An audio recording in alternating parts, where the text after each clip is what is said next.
Assalamualaikum warahmatullahi wabarakatuh. Bismillahirrahmanirrahim. Negara menghantar 4 pasukan untuk menyertai regata buat naga antarabangsa Sarawak di Kuching. Menghadiri temasya lumba perahu itu atas undangan Kerajaan Negeri Sarawak ialah Yang Berhormat Pihin Datu Laila Raja, Major Jeneral Bersara Datuk Paduka Seri Haji Awang Halbi bin Haji Muhammad Yusof, Menteri Kebudayaan Belia dan Sukan. Kehadiran Yang Berhormat adalah manifestasi sokongan kerajaan kepada Sarawak yang menganjurkan regata itu yang merupakan amalan turun-temurun yang bertahan kerana cabang sukan mampu membawa perpaduan untuk keamanan dan kemajuan.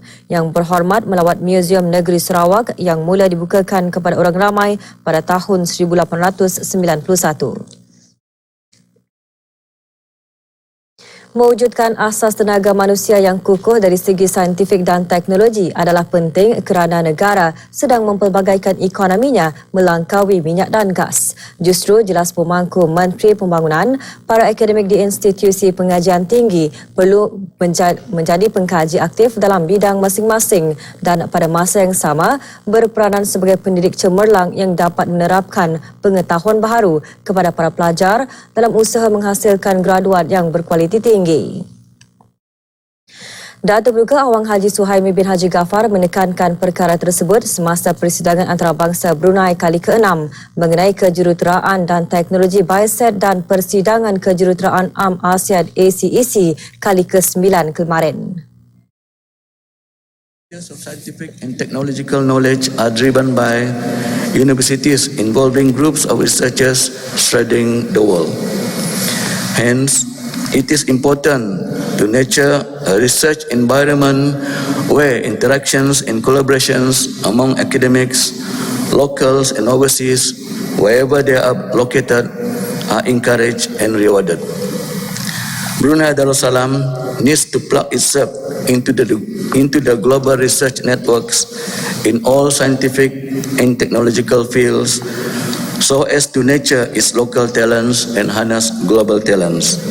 Events such as BICET 2016 and the 9th ACEC play a critical role by serving as fora for scientists and engineers, students, industry practitioners to interact, collaborate, and raising the profile of scientific and technological innovation and education in Brunei Darussalam.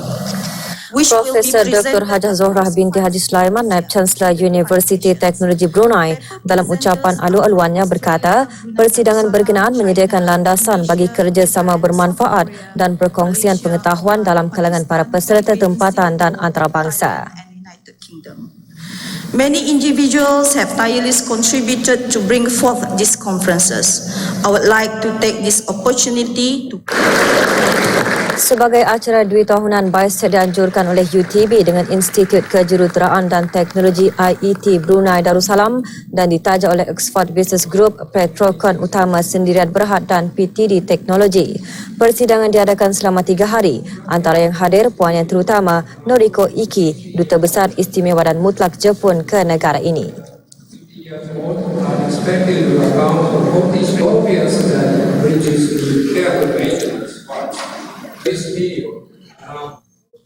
Mewujudkan ekonomi yang dinamik dan mampan sentiasa menjadi agenda utama kerajaan ke bawah duli Yang Maha Mulia Paduka Seri Baginda Sultan dan Yang di-Pertuan Negara Brunei Darussalam.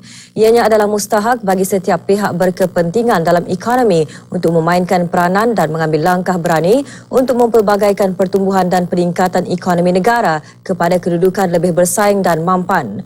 Untuk mencapai hasrat tersebut, Timbalan Menteri Keuangan menekankan adalah penting bagi perusahaan mikro, kecil dan sederhana yang merupakan pertubuhan perusahaan terbesar di negara ini untuk terlibat dalam aktiviti ekonomi yang mempunyai potensi besar dalam pertumbuhan berkenaan, terutamanya dalam sektor bukan minyak dan gas. Datuk Paduka Dr. Awang Haji Muhammad Amilio bin Abdullah menyatakan perkara tersebut semasa pelancaran imej baharu Dewan Perniagaan dan Perusahaan Melayu Brunei DPP-MB kemarin. As MSMEs have become more important in achieving our economic development agenda, greater focus needs to be directed towards making this sector more viable and significant. Our playing field must seek to transform our MSMEs into business systems that can create sustainable and competitive opportunities for our people and the economy. With DPPMB renewed focus, I believe that this will present opportunities for more renewed and concerted effort to further the interests of the local business community and ensure that their development is always at the forefront of our economic growth goals. Pelancaran DPPMB The Way Forward diadakan sempena 50 tahun penubuhannya yang mencerminkan kekukuhan bersepadu dan usaha berterusan setiap ahlinya untuk menjamin objektifnya sentiasa relevan kepada agenda pembangunan. Juga hadir Dr. Haji Abdul Manaf bin Haji Matusen, Setiausaha Tetap Kementerian Sumber-Sumber Utama dan Pelancongan, dan Awang Muhammad Nur Syafi'i bin Datuk Duka Haji Jalil, Timbalan Setiausaha Tetap IT, Kerajaan dan Perindustrian di Jabatan Perdana Menteri. Relationships with him. I think Lehman Brothers, the fourth largest investment bank, collapsed, losing about 20,000. Berhati-hati semasa memandu dan jangan menggunakan telefon bimbit semasa memandu. Antara pesanan dari Jabatan Pengangkutan Darat.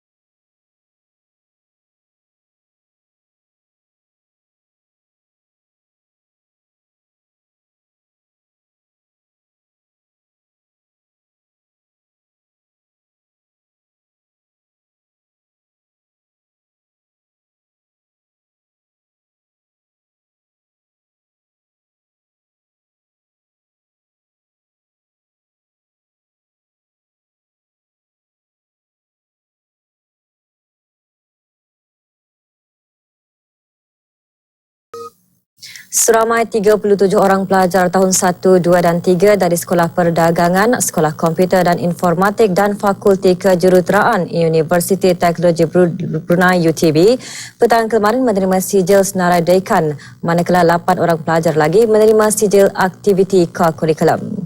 Penyampaian sijil disempurnakan oleh Pengiran Datuk Paduka Haji Bahrom bin Pengiran Haji Bahar, Timbalan Menteri Pendidikan, pada majlis yang diadakan di bangunan The Pearl UTB bersempena Majlis Convocation UTB. Profesor Dr. Hajah Zohrah binti Haji Sulaiman, Naib Chancellor UTB, dalam ucapannya berkata, penyampaian sijil senarai dekan merupakan tanda pengiktirafan dan penghargaan pihak universiti atas pencapaian dan kecemerlangan akademik para pelajar dalam bidang masing-masing. Profesor Dr. Hajah Zohrah berharap pencapaian tersebut akan dapat mendorong dan menjadi penyuntik semangat kepada para penerima untuk terus meningkatkan usaha agar lebih berjaya. Juga hadir Dr. Haji Junaidi bin Haji Abdul Rahman, Setiausaha Tetap Pengajian Tinggi Kementerian Pendidikan. Saya berharap pencapaian ini akan dapat mendorong dan menjadi penyuntik semangat kepada para penerima semua untuk meningkatkan usaha agar lebih berjaya lagi. Para pelajar yang menerima sijil senarai dekan merupakan 5% pelajar teratas dalam bidang masing-masing. Sementara penyampaian sijil aktiviti co-curricular tanda pengiktirafan UTB kepada para pelajar atas pencapaian cemerlang dalam bidang bukan akademik seperti kemahiran hidup, perkhidmatan masyarakat, aktiviti kebudayaan, agama, sukan dan anugerah berprestij UNICAP yang dianjurkan bersama UTB dan BIBD Tamwil.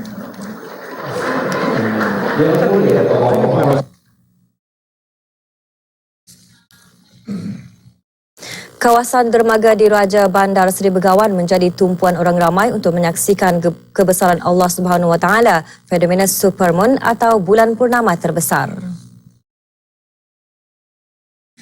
Bulan purnama terbesar mempunyai keistimewaan berbanding bulan biasa. Ianya kelihatan 14% lebih besar dan 30% lebih cerah.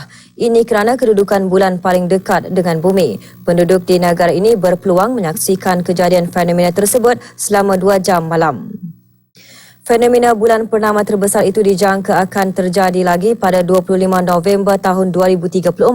Rakaman video RTB semasa di lokasi telah mendapati ramai di antara pengunjung teruja melihat sendiri fenomena yang sebelum ini viral di media sosial mengenai dengan kejadian tersebut. Daripada kaca TV experience. Melihat bulan. Pasal derang ke sini untuk siok. Kalau dari sini boleh lihat besar dan siok. Saya perkara ini memang baru pun pertama kali lah saya nampak. Saya memang seronok lah nampak because kalau di Brunei ini apa-apa perkara pun diliputkan, didampakkan. Tak dengan di negeri sendiri pun saya tak dapat nampak seperti inilah. Perkara ini Masya Allah, Alhamdulillah saya seronok lah.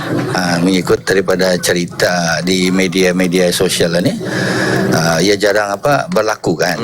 Jadi dalam seumur hidup tani jarang berjumpa lah. Barang itu yang kata ni ia jarang berlaku kan. Jadi kalau yang kata ni melihat daripada kaca TV, WhatsApp tu, kata ni mau macam merasa yang lebih yang kata ni benar-benar terjadi itu di depan mata saya sendiri.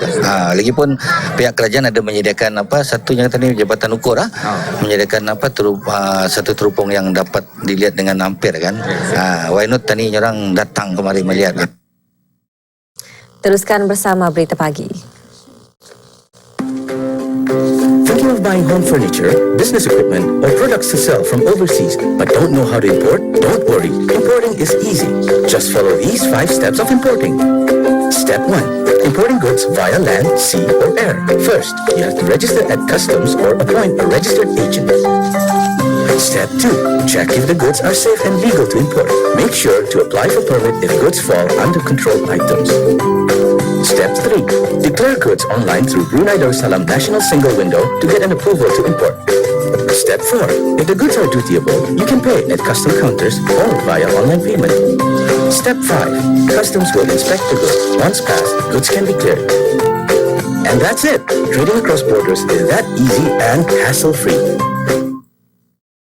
Beberapa jenis aplikasi permainan bagi perisian telefon bimbit hasil ciptaan 2 buah syarikat penyedia teknologi maklumat tempatan akan diketengahkan semasa pameran permainan global di Busan, Republik Korea.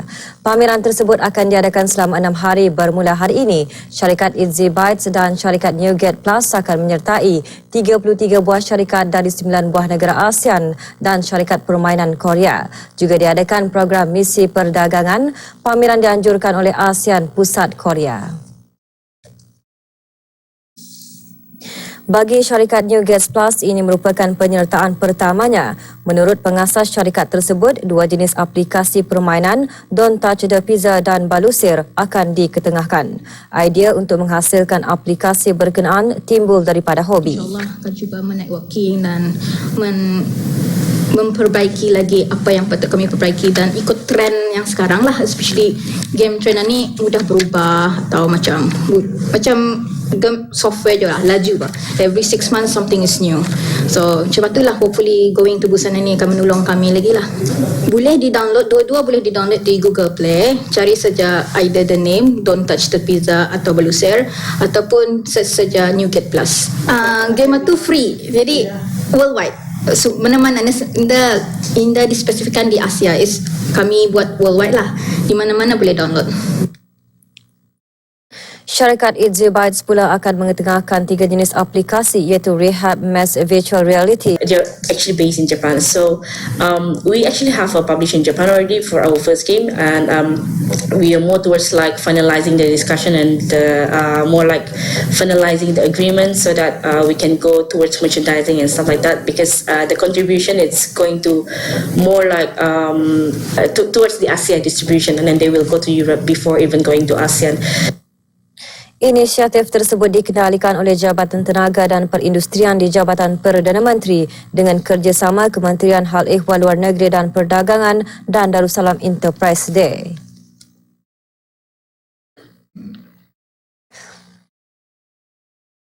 Aktiviti birdwatching atau memerhati burung dianjurkan oleh Klub Brunei Fotografi Kehidupan Liar atau juga dikenali Brunei Wildlife Photograph Club BWPC membawakan banyak dapatan gambar-gambar spesies burung-burung yang ditemukan di Kepulauan Borneo, termasuk burung kenyalang atau enggang yang sememangnya berhabitat di daerah lain.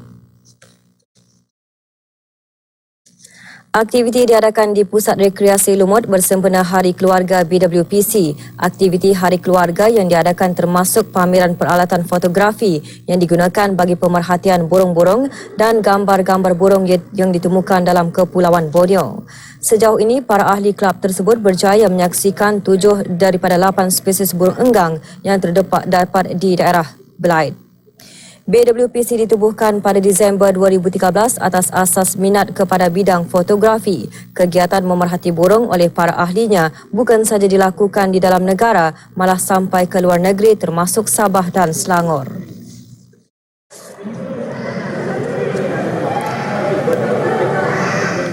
Setakat ini ada beberapa tempat lah yang kami kirakan hotspots untuk bird watching, seperti macam kawasan Labi. Sepanjang jalan Labi atau hingga ke Teraja adalah satu tempat yang paling baik untuk bird watching ataupun memerhati aktiviti memerhati burung ini. Dan bagi saya kawasan Labi ini perlu dijagalah. Dan tempat-tempat lain seperti Taman Tasik Lama di Bandar adalah satu taman yang agak unik. Ia mempunyai nature yang baik dan ia mempunyai ada air terjun sana, dan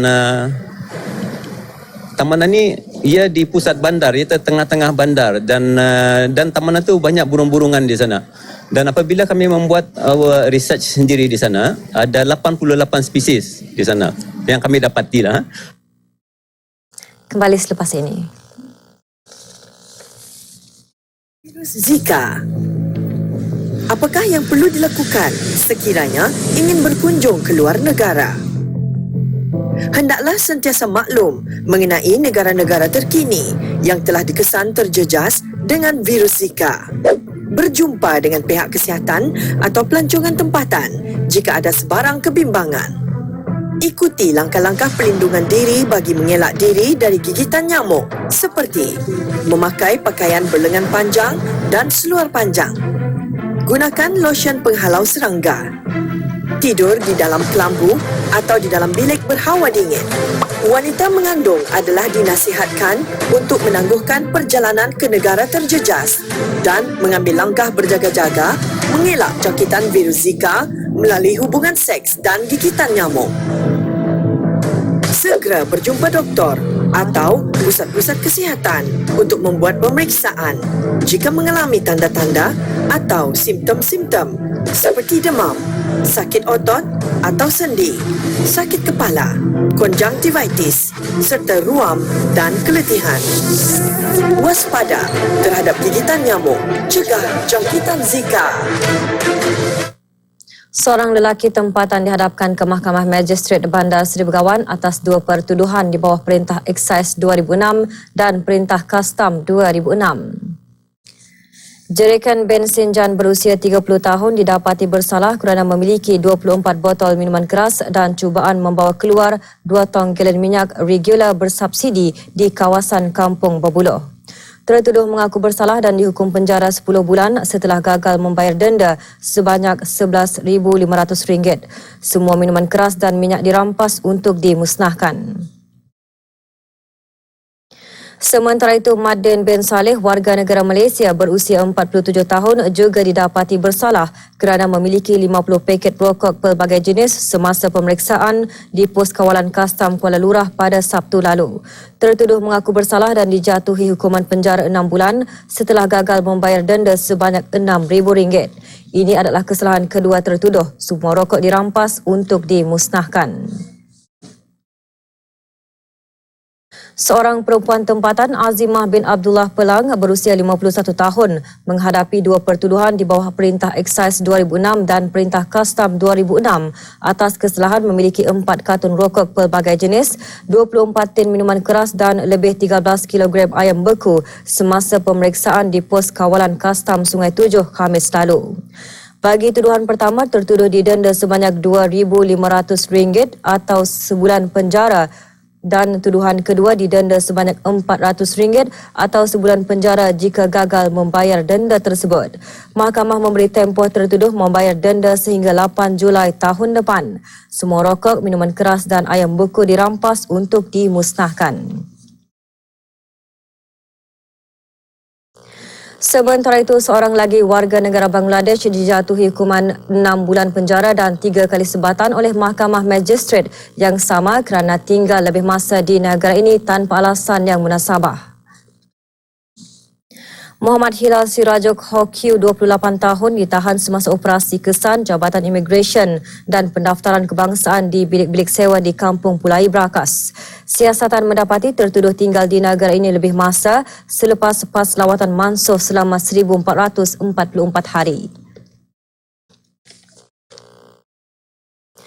Bola sepak Piala Perpaduan AFC, perlawanan bagi menentukan tempat ketiga diteruskan malam tadi antara pasukan negara dan pasukan Laos. Dalam perlawanan tersebut, pasukan negara tewas kepada Laos 2-3. Perlawanan berlangsung di Stadium Sarawak. Sementara itu, perlawanan akhir akan berlangsung malam ini di antara Macau dan Nepal. Berita-berita antarabangsa menyusul selepas ini.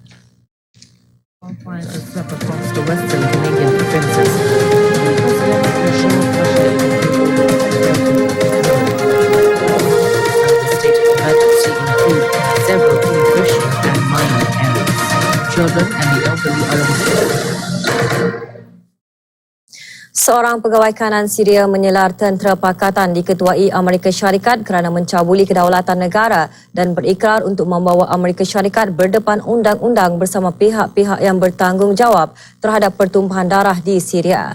Menteri Kehakiman Najim Al-Ahmad menjelaskan perkara tersebut pada majlis perasmian simposium yang dianjurkan bersama oleh Kementerian Keadilan, Maklumat dan Pendidikan di Damsyik.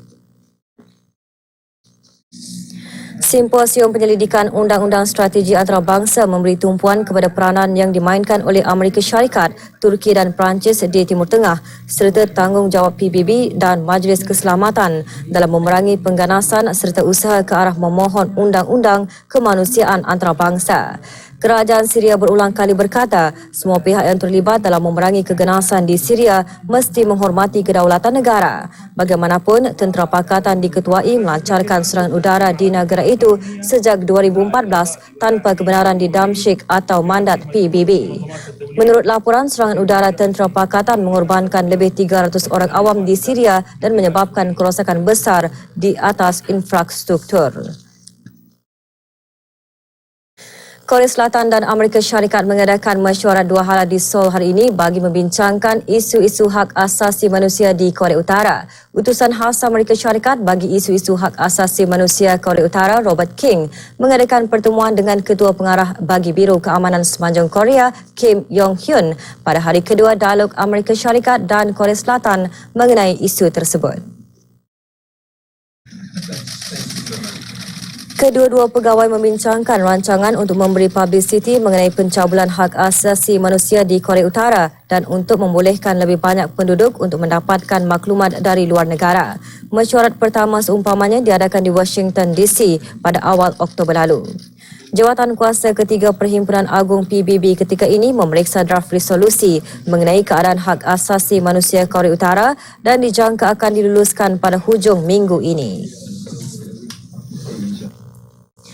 Operasi menyelamat sedang dijalankan selepas salji tebal melanda Taching Alte dan Lil Kazakh sejak 10 November lalu China November.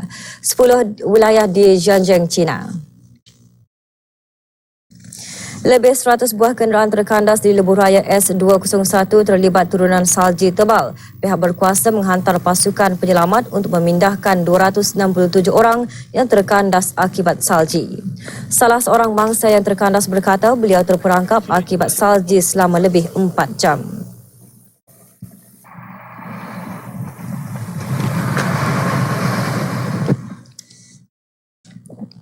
Ribut salji mula menyelimuti bandar kedua terbesar Rusia, St. Petersburg, diikuti dengan penurunan suhu dengan gangguan lalu lintas. Walaupun St. Petersburg terletak berdekatan zon Arktik, ribut salji jarang sekali berlaku pada bulan November. Pada malam kemarin, suhu menjunam jatuh kepada negatif 14 darjah Celsius. Setakat ini, St. Petersburg telah mencatatkan turunan salji secara purata setinggi 300 mm dengan beberapa kawasan menyaksikan turunan salji sehingga 500 mm. Cuaca tersebut telah menyebabkan kesesakan lalu lintas di seluruh bandar serta menyebabkan penerbangan ditangguhkan di lapangan terbang setempat. Kebanyakan kawasan lebuh raya di barat laut dilaporkan akan ditutup beberapa hari akan datang.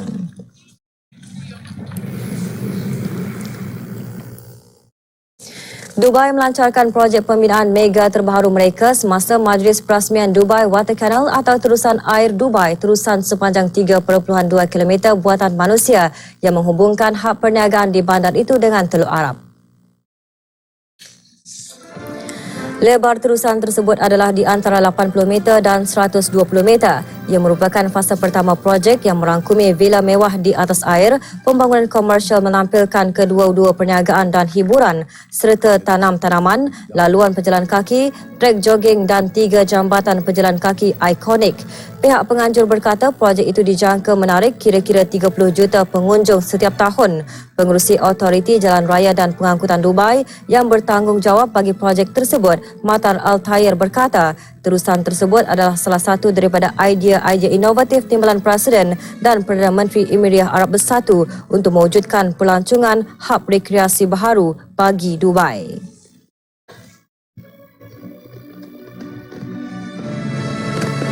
Menurut Al-Tayer, projek itu juga mempunyai faedah alam sekitar, meningkatkan peredaran air di Dubai Creek, pusat perdagangan laut bersejarah di bandar itu dan meningkatkan kualiti air di dalam sungai sebanyak 33%. Beliau menambah pengangkutan laut di sepanjang laluan air akan meningkatkan sebanyak kira-kira 4 juta penumpang menjelang 2030. Projek itu juga menelan belanja $735 juta dan siap sepenuhnya pada tempoh 36 bulan.